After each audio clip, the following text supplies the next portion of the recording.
জানো তো মা, আজকে দোকানদার না জোর করে মাছের সাথে একটা মাথা দিয়েছে।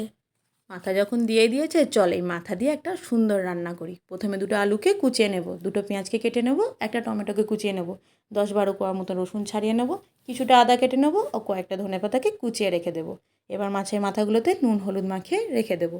এবার কড়াইতে তেল গরম করতে দিয়ে দেবো। মাছের মাথাগুলো এবার তেলের মধ্যে দেবে? হ্যাঁ, তেলটা গরম হয়ে এলে মাছের মাথাগুলো তেলের মধ্যে দিয়ে দেবো।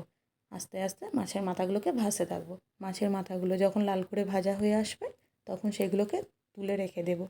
ওই তেলের মধ্যে কুচিয়ে রাখা আলুগুলোকে এবার দিয়ে দেবো তার মধ্যে কিছুটা পরিমাণে নুন ও হলুদ দিয়ে আলুগুলোকে নাড়তে থাকবো। জানিস তো বাবু, তো দাদু না এই রান্নাটা খেতে খুব ভালোবাসে। যখনই বাজারে যেত তখনই মাছের সাথে একটা করে মাথা নিয়ে আসতো আর বলতো, বৌমা এই রান্নাটা করে দেবে? আমিও করে দিতাম।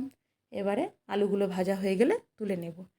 কড়াইতে তেলের মধ্যে দিয়ে দেব একটা তেজপাতা ও শুকনো লঙ্কা। শুকনো লঙ্কা যখন লাল হয়ে ভাজা হয়ে আসবে, তখন কেটে রাখা পেঁয়াজগুলো দিয়ে দেবো। পেঁয়াজগুলোকে নাড়াচাড়া করতে থাকবো।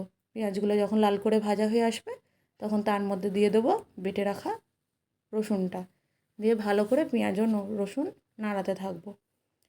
এর মধ্যে দিয়ে দেবো কুচিয়ে রাখা টমেটোগুলো। পেঁয়াজ আর টমেটো যখন দেখবো একেবারে গলে আসছে, তখন তার মধ্যে এবার তুমি কি কি মশলা দেবে? এবার এর মধ্যে দিয়ে দেবো 1 চামচের মতন ধনে ও জিরে বাটা, 1 চামচের মতন আদা বাটা দিয়ে ভালো করে নাড়াতে থাকবো। এবার তার মধ্যে দিয়ে দেবো শুকনো লঙ্কার গুঁড়ো 1 চামচ, হলুদ গুঁড়ো 1 চামচ ও কাশ্মীরি লঙ্কার গুঁড়ো 1 চামচ। মশলাটাকে এবার ভালো করে নাড়ি চাড়িয়ে কষে নেব। এর মধ্যে দিয়ে দেবো ভেজে রাখা আলুগুলো।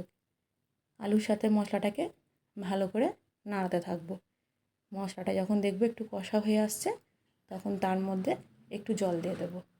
আর যে ভেজে রেখে দিয়েছিলাম মাথাটাকে, সেটাকে ভেঙে ওই মশলার মধ্যে দিয়ে দেবো। এবার ভালো করে মাথাটা মশলার সাথে নাড়াচাড়া করে কষিয়ে নেব।